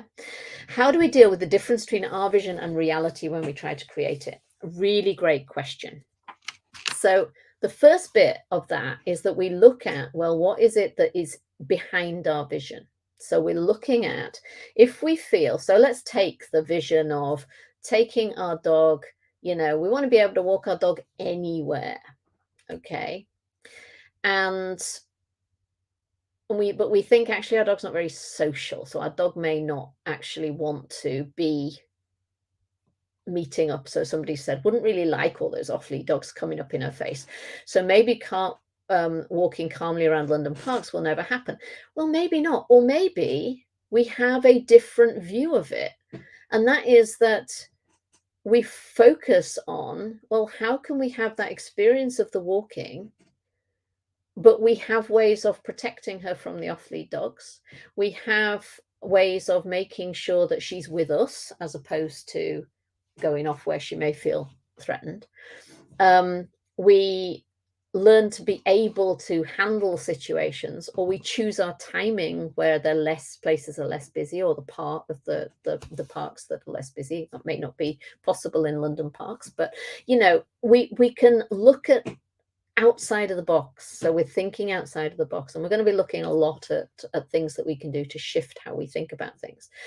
But we often, when we have a vision, will come up with something which is this, I want it all to be fixed. I want it all to have changed. We want our dog to not to have a personality transplant, because that's not what we're looking at, and I wouldn't describe it like that. But we're actually, some of the things that we're seeing in our dog are actually part of their natural inclination. So that they don't necessarily want to be sociable with other dogs. That they are a dog who likes to chase things. Maybe they are a dog who's instinctively bred to chase things. They have that sort of predatory response. Maybe they are a dog who is a natural guarder, naturally aloof. I used to live with Maremma sheepdogs. They are naturally dogs who are suspicious of, we've bred them that way. They're suspicious of people. So expecting them to be the life and soul of every party is not fair, because it's going against what they would want. So the last part of the vision is thinking, well, how is this compatible with my dog? And how can I actually bring in the things that I need and still support my dog and still maintain what my dog needs? And one thing that you might do, for instance, and this crops up a lot, people saying, well, I really wanted to be able to have long walks out and about, and my dog can't do it. And it might be they can't do it because physically they can't do it, or they can't do it because they can't handle being out and about. So is there a way that you can actually have both? Is there a way you can have both? That you can still look after your dog's needs, but you can also look after your own need? Because there isn't a law that says when you go out, you have to take your dog. We sometimes feel that we have to, but there isn't a law that says it. So we could go, if we're able to leave our dog, we could go and walk on our own if we wanted to. We could go, if it is that we want to go to events and things like that, and our dog is not a dog who could cope with crowds because they're not happy in that environment, we could work on the fact that we either go on our own, or we go and we keep our dog at a distance from things, or we go and we have our dog somewhere, and we're just, somebody else may be looking after them, and we drop in and out. There are things that we can basically look at, all the things that we're looking to do, and ask ourselves, well, is the way that I'm thinking I need to fix it actually the best thing for my dog? Is it the best thing for me and my dog? And am I making those choices because I feel I should be able to, or is this what I actually want? And if it's what you actually want, then you look at, well, what are the priorities to actually get there? So if what you really want is to be able to do that, then you get to work on, well, how do I help my dog be calmer in a situation? How do I make sure that they're able to lie under the table in the pub and not worry about things going past? Is there something I can do? It depends on if you've got a Great Dane or a Chihuahua, but is there something I can do with bringing a little travel crate in with them if you've got a smaller dog? Can you put barrier up? Can you use sort of chairs so that they can't leap out, but you're still teaching them to be there? And it's obviously you don't take them there straight away, but you could, if that was a big priority for you, you spend your time working on that. So the thing about vision is that it then determines what you do. So the good thing about vision is that it means that when you have a clear vision of what you want, then you will then be able to decide for anything that you are looking at doing, is this taking me closer to my vision or further away? And, or is this not relevant to my vision? So you're wanting to teach your dog something. Okay, so your priorities, you choose the things that are going to move you closer to your vision.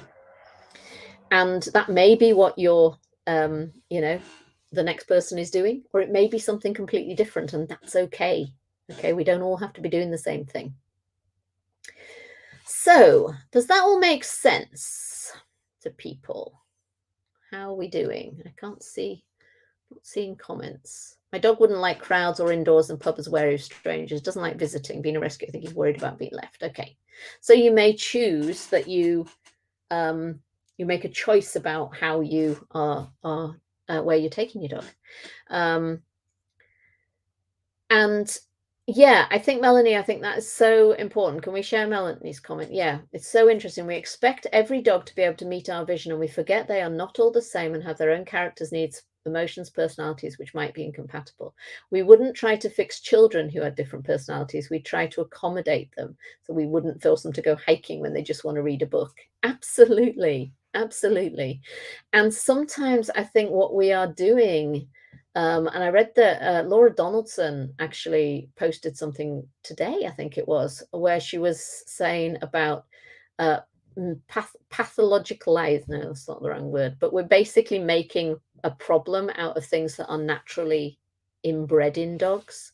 So it's when if we have a livestock guardian, for instance, and we are then saying, well, I've got a problem because my Maremma sheepdog is not letting people wander into the house. Well, I'm sorry, but that's not a problem when you've got a Maremma sheepdog. That's a natural behavior.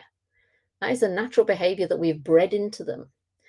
And the same is true of every other breed. So if you've got a dog who is bred to chase and to hunt, then if they are then getting excited about cats, that is just the way they are bred. And to expect them not to do that is about making their behavior that we have actually created in them. I don't mean us personally, but that we as a society have created in them into something that is wrong. It's making it wrong, and we're not about making it wrong. So it's really important that we actually think about our dogs and where they're coming from. What if our vision includes helping them overcome their fear? That is the motivator for the reactivity. Absolutely. So our priority might be, my dog, I don't want my dog to be frightened. Okay. So then we would be focusing on, okay, well, what are the things that are creating that fear in them? So what are the things that they're frightened of? Is there anything that we can do to support them so that they are that they feel safer? So we would first of all focus on ways that we can help them feel safer, and that might be activities that they can do that will help give them confidence. It might be things that they could do while they're out and about that would help them feel more confident, familiar structures that would help them feel confident. It might be giving them more space. It might be that we are dealing with other factors that might be making them feel insecure, like if they are feeling a bit sore or in pain, or it might be that we have to actually look at things like, is this a generalized anxiety, just as we would with people? If people have a generalized anxiety, if people have mental health concern, then they may be helped by having medication to help with that, to help rebalance their brain chemicals. Because the bottom line is, sometimes our dogs are dealing with an imbalance in their brain, chemistry, and we can go to the vet and get a vet to prescribe medication to support that, just as we would if we were suffering from that, and just as we would if we had a dog who was suffering from diabetes or from Addison's or from a thyroid condition. We would go and get the relevant drugs. If we had a dog with arthritis, we'd get pain relief. So it's important that we're actually willing to look at that as well, if that is merited. I'm not saying it's merited in all cases by any stretch of the imagination, but it may be merited in some.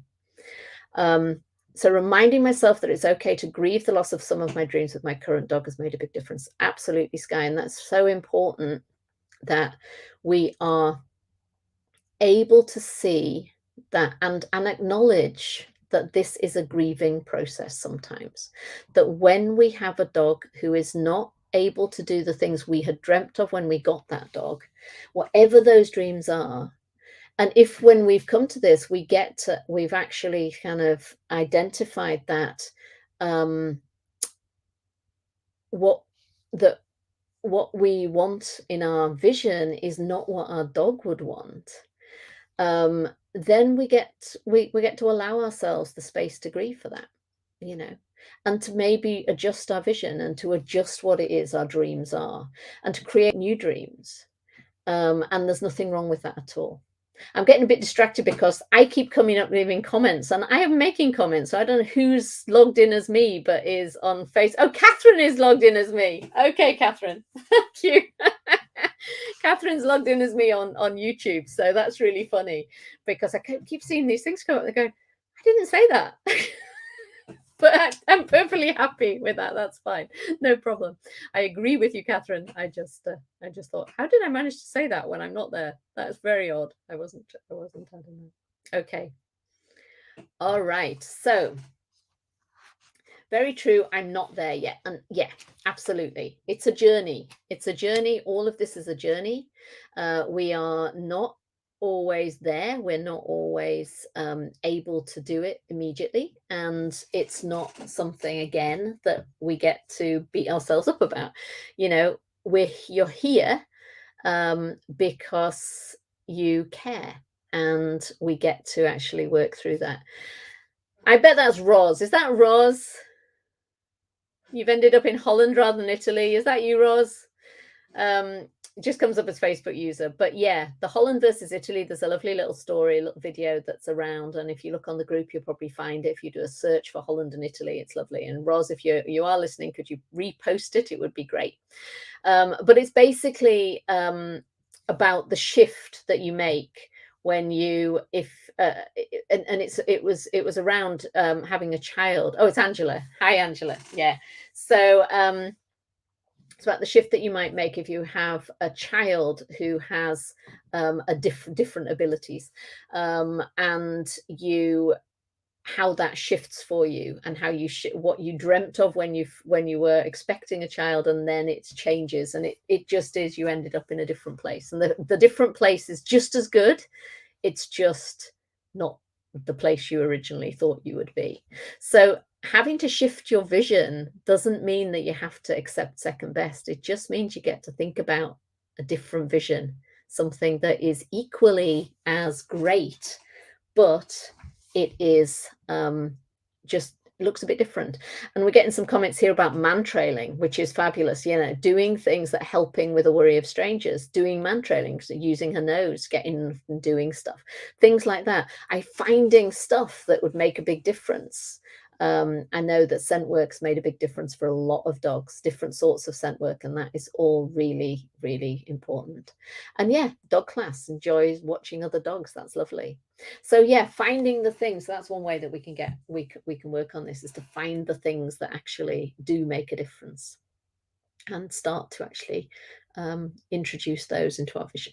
Okay, we're getting towards the end. The last thing that I wanted to do is think about intention. So we just put intention up, the intention slide. Okay, so intention and being intentional. So when we're thinking about our vision, and you've got a page in the workbook where based on all the things that you've gone through, if you go through that process, what are your priorities going to be in working with your dog? What are the things that you are going to focus on? Claire says, I wouldn't know half the fun things to do with Loki if it hadn't been for his reactivity. For that, I'm grateful. Yeah, absolutely. I wouldn't be where I am now if it wasn't for my dog's reactivity. So it gets to shift our journey, but it doesn't get to derail us.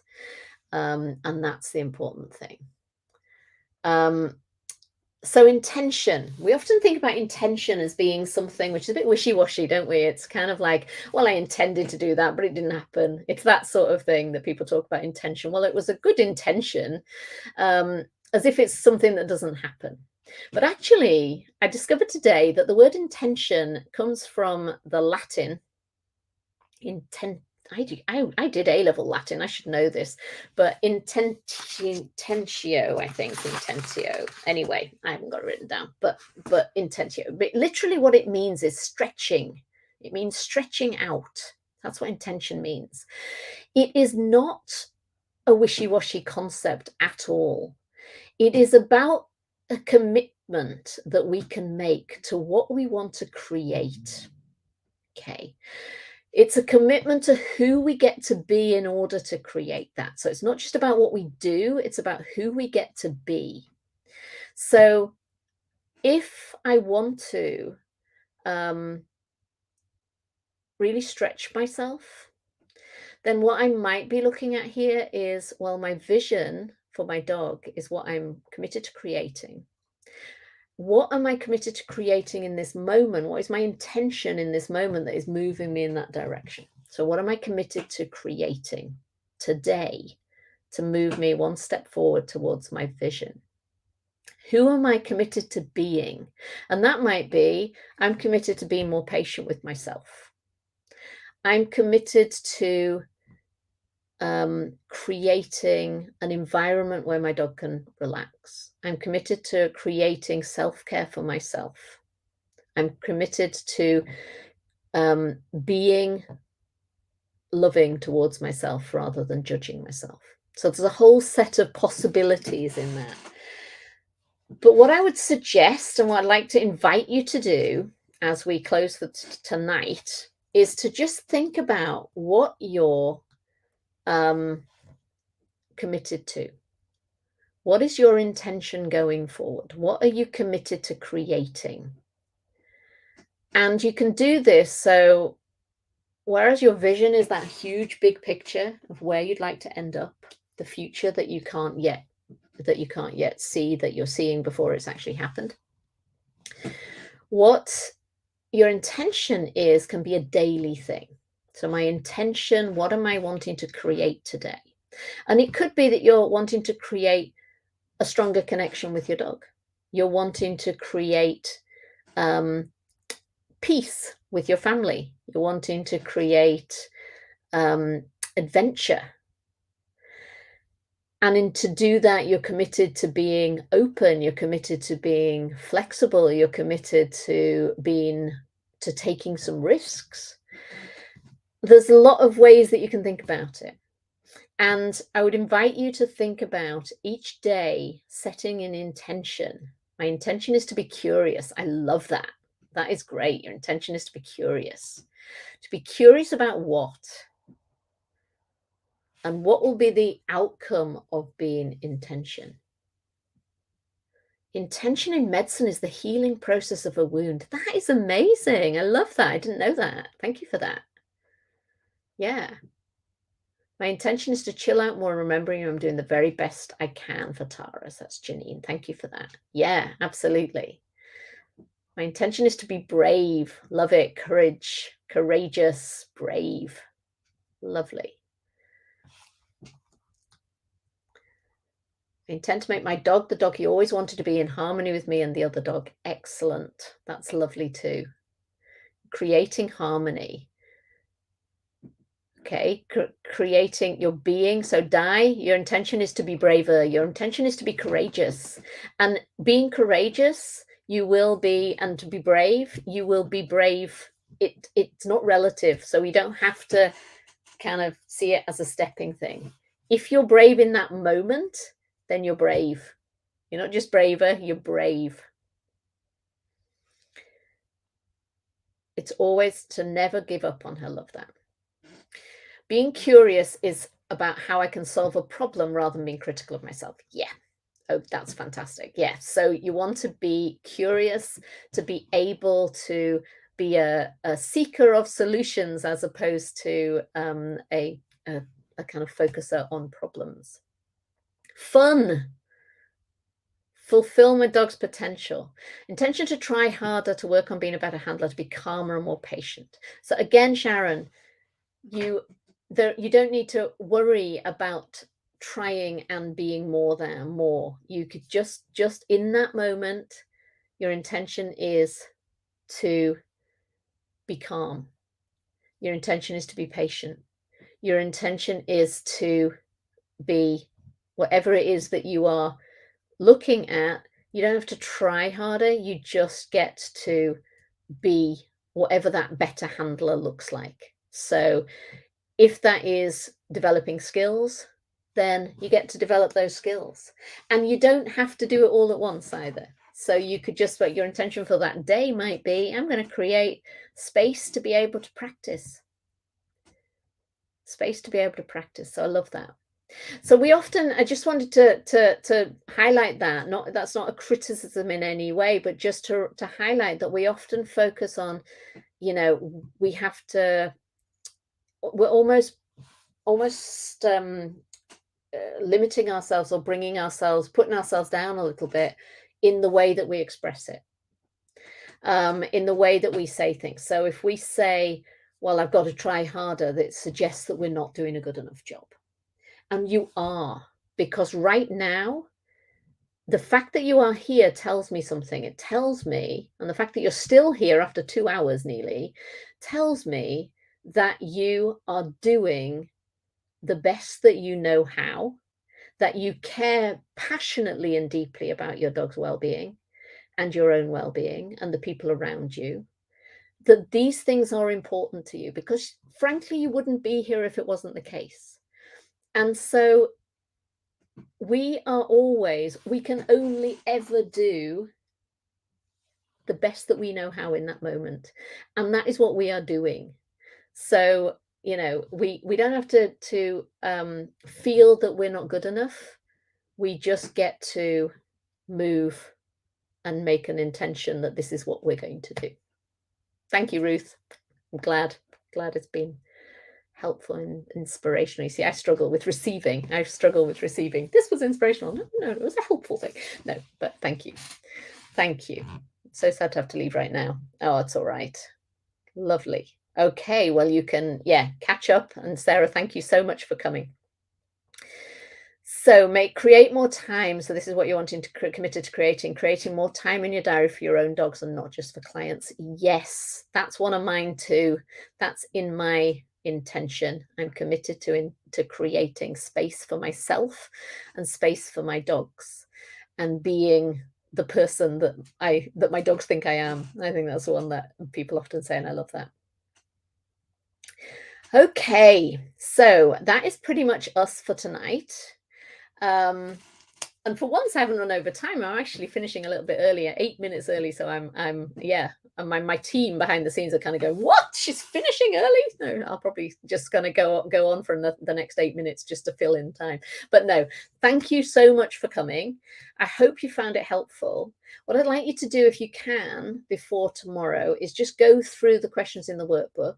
If you haven't got the workbook, if Catherine, could you just pop up that link again? You could, then we could do that. Okay.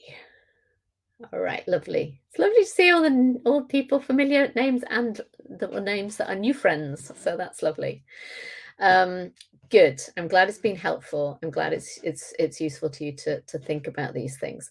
And what I would like you to do is just go through and try and get that vision not finished, because this can be something which takes forever. I'll tell you a little story about vision, because of course we are 7 minutes early, so I can get away with that. I did some leadership training at the end of last year. I did leadership training, and one of the things that came up in that was you have to have a vision. And this was back in October 2020. And I had this thing, you have to have a vision, and I'm kind of going, I don't have a vision. What the heck? I haven't got a vision. What vision would I have?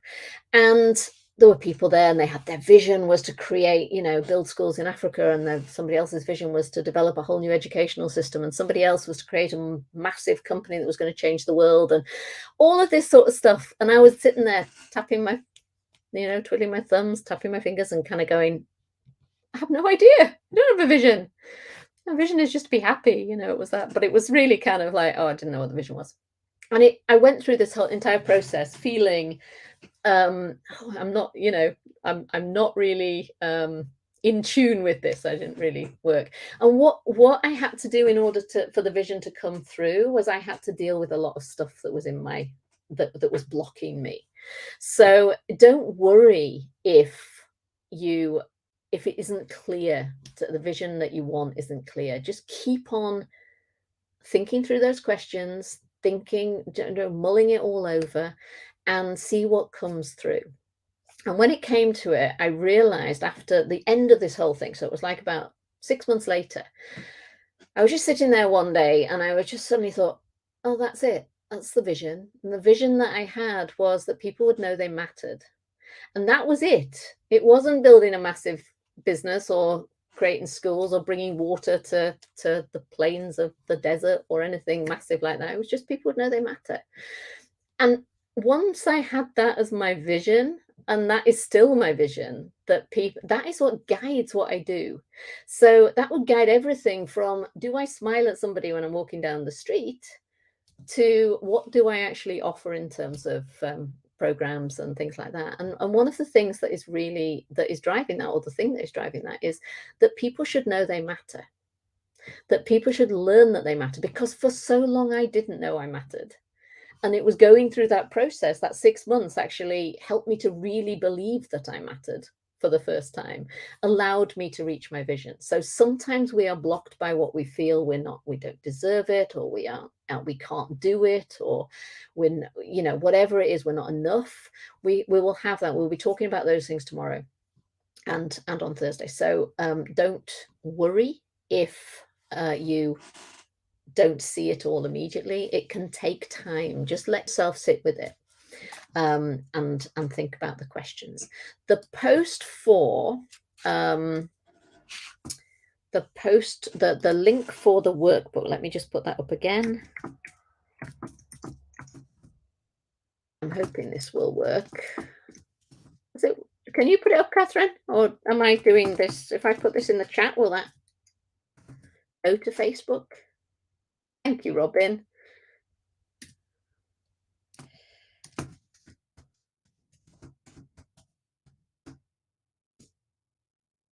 I think. Oh yeah, it comes up as YouTube, but yeah. So the link. Let me hang on. We can put that. Show that. There we go. That's the link for the workbook. So if you want to get the workbook, I will send it out again in the next email that I send out. So I'll be sending out more emails about the next couple of days, and with the workbooks for tomorrow as well. And I will send you the workbook for today. So if you need it, you'll get that. And yeah, okay. I will see you all tomorrow then, if there's no. Catherine's put it in Facebook. That's lovely. Okay, so excellent. So thank you all for coming and playing full out. I really appreciate it. And I hope you found this helpful. And tomorrow we are going to be looking at oxygen masks in order. It's called Oxygen Masks in Order. And that is basically about the order in which we put on our oxygen masks, and having to look at in terms of caring for ourselves and caring for our dogs. Okay. Thank you so much, and we will see you all tomorrow. All right, take care, everybody. Bye now. And thank you. Oh, yes, thank you to the team. I'm going to bring them on. Hang on, here they go. There they go. Here's my team behind the scenes. Thank you all. Give them a lot of love as well. They are incredible, and they have been supporting me like no tomorrow for the last 6 months or so, and they are just amazing. So these are Sonia, wave, and Catherine. Are my core team, if you like. And we also have coaches, and I saw Eleanor's name pop up in there. I think Roz is here. We have a number of coaches. Sam, I think I saw, Penny, and Eleanor. And have I missed anybody out? Wendela. Did I see Wendela? I think I saw Wendela as well. Yes, Wendela is there. Yes, Wendela, also one of our coaches. So yes, we have a great team at Canine Confidence, and they are they're amazing. They're all amazing, and so thank you to them as well. All right, now I'm on time, so we're able to finish. Okay, all right, everybody, thank you so much, and we'll see you all tomorrow, 6 o'clock again, or 10 a.m. PST if you're over in the States. All right, take care, everybody. Bye. Bye.